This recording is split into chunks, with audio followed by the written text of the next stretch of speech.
اور جب حضرت عبداللہ کی رحلت ہو گئی، سب کو معلوم ہے کہ حضرت عبداللہ کی رحلت ہوئی جبکہ اللہ کے رسول صلی اللہ علیہ وآلہ وسلم کی ولادت نہیں ہوئی تھی، ولادت سے پہلے انتقال ہو چکا تھا۔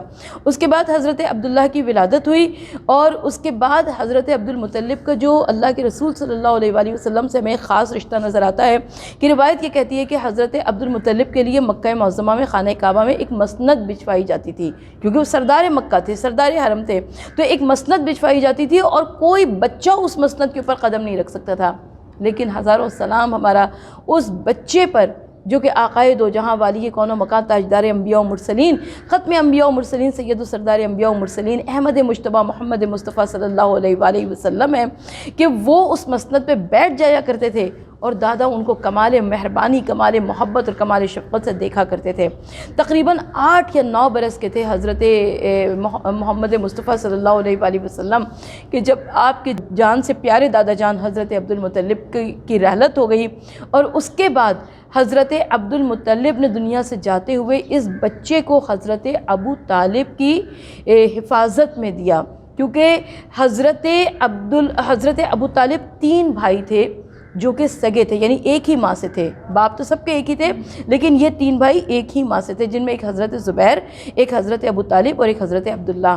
لہٰذا حضرت محمد ابن عبداللہ پر حضرت ابو طالب کی بہت زیادہ نظر شفقت تھی، لہٰذا حضرت عبدالمطلب نے ان کے لیے یہ وصیت کی، اور اس طریقے سے محمد مصطفیٰ صلی اللہ علیہ وآلہ وسلم حضرت ابو طالب کے گھر میں تشریف لائے۔ اور میں صرف چچا کی عظمتوں کا قصیدہ کیا بیان کروں جب تک چچی کی عظمتوں کی شان نہ بیان ہو، اس لیے کہ مرد کچھ بھی نہیں کر سکتا نیکی کا کام جب تک کہ اس کے ساتھ ان نیکیوں کے کاموں میں عورت نہ شریک ہو۔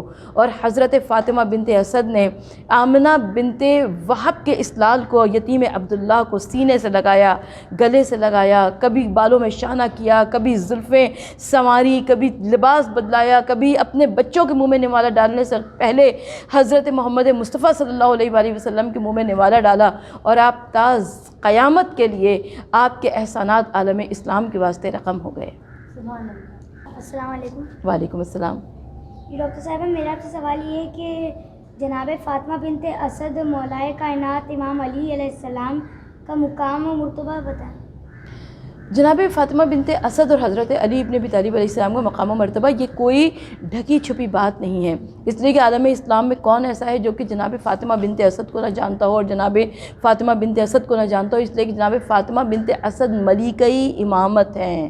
آپ کے لیے دیوار کعبہ میں نیا دروازہ بن گیا، آپ کا مقام اس قدر عظیم ہے کہ حضرت ابو طالب کی زوجہ ہیں، وقت ولادت نزدیک ہے، خانہ کعبہ کے نزدیک آئیں اور آپ نے اپنے سینے اور پیٹ کو مس کیا دیوار کعبہ سے اور کہا کہ پروردگار عالم، میرے شکم میں جو بچہ ہے وہ تیرے عظمت اور جلال کی آیات میں سے ایک آیت ہے، میرے اوپر اس مشکل وقت کو آسان فرما دے۔ اور روایت یہ کہتی ہے کہ حضرت فاطمہ بنت اسد کے لیے دیوار کعبہ شق ہو گئی، آواز آئی کہ خدائے، میں خدائے علی و اعلیٰ آپ کا مشتاق ہوں، آپ اندر تشریف لے آئیے۔ اور جناب فاطمہ بنت اسد اندر تشریف لے گئیں۔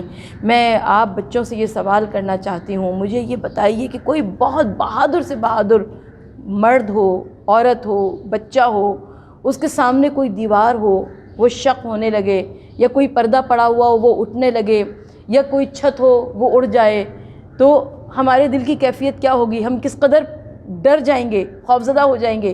لیکن یہ والدہ وہ تھی جو کہ امیر المومنین، امام المتقین، شیر خدا، امیر عرب، اسد اللہ الغالب، مطلوب کل طالب، علی ابن ابی طالب علیہ السلام کی والدہ گرامی تھی۔ آپ پورے اعتماد کے ساتھ قدم آگے سے آگے بڑھاتے ہوئے خانہ کعبہ کے اندر قدم تشریف لے گئیں، اور وہاں پر آپ کے لیے منزل ولادت کو آسان کیا گیا۔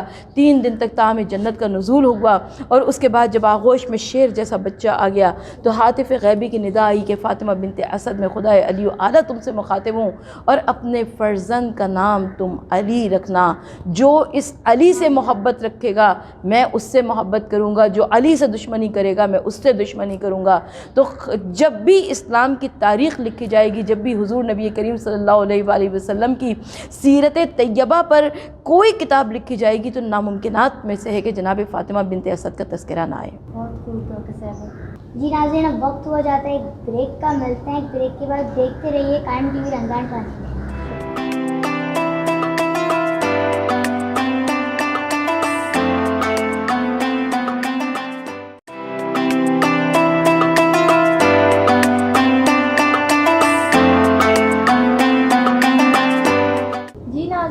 بریک سے واپس آ چکے ہیں. دیکھتے رہیے قائم ٹی وی رمضان ٹرانسمیشن. آج کا پروگرام ہمارا خصوصی پروگرام ہے بی بی فاطمہ بنت اسد پہ. جی ڈاکٹر صاحبہ، میرا آپ سے سوال یہ ہے کہ اسلام میں ماں کا مقام و مرتبہ کیا ہے؟ اسلام میں ماں کا مقام اور ماں کا مرتبہ بہت زیادہ عظیم ہے. حضور نبی کریم صلی اللہ علیہ وآلہ وسلم جو کہ بچپنے میں ہی ماں کی محبت و شفقت سے محروم ہو گئے تھے، مگر آقا صلی اللہ علیہ وآلہ وسلم مسلسل ماں کی عظمت اور مرتبے کے بارے میں عالم اسلام کو ارشاد فرماتے رہے. ایک شخص آیا، اس نے کہا کہ حضور نبی کریم صلی اللہ علیہ وآلہ وسلم سے کہ مجھے اپنی ماں کی قبر کا نشان، والدین کی قبر کا نشان معلوم نہیں ہے، میں کیا کروں؟ یا کسی مشکل میں گرفتار تھا، اس نے کسی مشکل کے بارے میں پوچھا. حضور نبی کریم صلی اللہ علیہ وآلہ وسلم نے فرمایا کہ جا کے اپنی ماں کی قبر پر تم اپنی مشکلات کو بیان کرو، تمہاری ماں وہاں سے تمہارے لیے دعا کریں گی. اس نے کہا کہ میں بہت چھوٹا تھا جب میرے والدین کا انتقال ہو گیا تھا، مجھے کچھ معلوم نہیں. تو حضور نبی کریم صلی اللہ علیہ وآلہ وسلم نے فرمایا کہ اپنے گھر کے آنگن میں لکیریں 2 کھینچ لو اور اسے تصور کرو کہ تمہارے والدین کی قبر ہے، اور اس کے بعد اس کے اوپر تم اپنے دل کا حال کہو. حضور نبی کریم صلی اللہ علیہ وآلہ وسلم مسلسل ماں کی عظمت، ماں کا مرتبہ اور ماں کا مقام تمام اہل اسلام کو بتاتے رہے.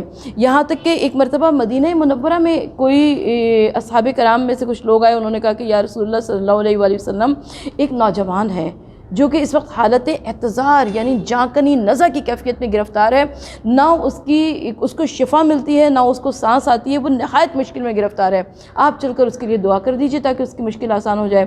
حضور نبی کریم صلی اللہ علیہ وآلہ وسلم جب تشریف لے گئے تو دیکھا کہ واقعی وہ نوجوان بہت اذیت میں گرفتار تھا. نوجوان سے آقا صلی اللہ علیہ وسلم نے پوچھا تمہیں کیا نظر آتا ہے؟ اس نے کہا یا رسول اللہ صلی اللہ علیہ وآلہ وسلم، میرے سامنے ایک مہیب صورت ہے، ایک ایسی خوفناک صورت جسے دیکھ کر میرے جسم میں لرزہ طاری ہو رہا ہے اور وہ میری جانب دیکھ رہا ہے. اس کے بعد حضور نبی کریم صلی اللہ علیہ وآلہ وسلم نے اسے کلمہ پڑھایا، لیکن کلمہ اس کی زبان پہ جاری نہیں ہوا. آقا صلی اللہ علیہ وسلم نے فرمایا کہ یقیناً اس سے کوئی ایسا گناہ سرزد ہوا ہے جس کی بنا پر میں آخری نبی، اللہ کا آخری رسول بھی اس کو کلمہ پڑھا رہا ہوں تو اس کی زبان پر کلمہ جاری نہیں ہو رہا. لوگوں نے کہا کہ یا رسول اللہ صلی اللہ علیہ وآلہ وسلم، یہ نوجوان اپنی ماں کا نافرمان تھا، بڑا گستاخ تھا، بڑا سرکش تھا، بڑی ان کو جواب دیا کرتا تھا، باتیں کیا کرتا تھا. آقا صلی اللہ علیہ وآلہ وسلم نے ماں کو بلایا اور کہا کہ اسے معاف کر دو. اب اس کی ماں نے کہا کہ یا رسول اللہ صلی اللہ علیہ وسلم، میں کیسے معاف کر دوں، میرا بیٹا بہت زیادہ گستاخ تھا. آقا صلی اللہ علیہ وسلم نے صحابہ کرام کو حکم دیا، کہا کہ باہر صحن میں لکڑیاں جمع کرو، اس میں آگ لگا دو اور اس میں اس لڑکے کو ڈال دو. اب ماں کا دل تھا نا، ماں کا دل پریشان ہو گیا. اس نے کہا کہ یا رسول اللہ صلی اللہ علیہ وسلم، آپ میرے سامنے میرے بیٹے کو جلا دیں گے؟ کہا کہ اگر آج تم نے نہ معاف کیا تو کل اسے آخرت کی آگ میں، جہنم کی آگ میں جلایا جائے گا. بہرحال ماں کا دل تھا، حضور نبی کریم صلی اللہ علیہ وآلہ وسلم کا حکم بھی تھا. اس ماں نے معاف کر دیا اور اس کے بعد آقا صلی اللہ علیہ وآلہ وسلم نے اسے ایک چھوٹی سی دعا پڑھائی، اس کے بعد کلمہ پڑھایا. کہا کہ اب دیکھو تمہیں کیا نظر آتا ہے؟ اس نے کہا کہ ایک حسین و جمیل، ایک نورانی صورت ہے جو میری جانب گلاب کا پھول بڑھا رہا ہے، اور میں کیا حضور نبی کریم صلی اللہ علیہ وسلم نے فرمایا کہ اس گلاب کے پھول کو لے کر سونگھ لو، تمہاری مشکل آسان ہو جائے گی. تو یہ جو ماں کا مرتبہ ہے، یہ جو ماں کی عظمت اور ماں کا مقام ہے، اسے کوئی بھی نہیں سمجھ سکتا ہے، اس لیے کہ جس رشتے کو خدا نے عزت دی ہو اسے کوئی بھی نیچا کر نہیں سکتا ہے. جی ڈاکٹر صاحبہ، بہت خوب. ناظرین، آپ لوگ دیکھ رہے ہیں آج کی رمضان کی خصوصی ٹرانسمیشن جو کہ بی بی فاطمہ بنت اسد پہ تھی، اور میرا آخری سوال یہ ہے کہ ان کی رعایت پر رسول خدا نے کیا فرمایا؟ جناب فاطمہ بنت اسد سے حضور نبی کریم صلی اللہ علیہ وآلہ وسلم کو ایک خاص انسیت تھی، ایک خاص محبت تھی، ایک خاص چاہت تھی. یہ صرف ایک چچی اور بھتیجے کا رشتہ نہیں تھا، بلکہ یہ ایک ماں اور بیٹے کا رشتہ تھا. یہی وجہ ہے کہ جب مولا کائنات حضرت علی مرتضیٰ روتے ہوئے تشریف لائے، کہا کہ یا رسول اللہ صلی اللہ علیہ وآلہ وسلم، میری ماں کا انتقال ہو گیا. تو آقا صلی اللہ علیہ وآلہ وسلم نے ارشاد فرمایا، کہا کہ یا علی، یہ نہ کہو کہ تمہاری ماں کا انتقال ہوا، بلکہ یہ کہو کہ میری ماں کا انتقال ہوا. اور اس کے بعد آقا صلی اللہ علیہ وآلہ وسلم تشریف لے گئے، اور وہ عورتیں جو کہ تکفین میں، غسل و کفن میں مصروف تھیں، حضور نبی کریم صلی اللہ علیہ وآلہ وسلم نے اپنا پیراہن اتارا اور ان عورتوں کے پاس بھجوایا. کہا کہ میری چچی کو کفن کے اوپر یہ پیراہن پہنا دیا جائے. اس کے بعد جب جنازہ روانہ ہوا، حضور نبی کریم صلی اللہ علیہ وآلہ وسلم جنازے کے ساتھ ساتھ تھے، اور جب قبرستان میں پہنچے تو قبر جو کہ کھدی ہوئی تھی، اس قبر کے اندر پہلے آقا صلی اللہ علیہ وآلہ وسلم خود لیٹ گئے، اور اس کے بعد جب اس قبر سے باہر نکلے تو اس کے بعد چچی کے جنازے کو اتارا گیا قبر میں. تیسرا کام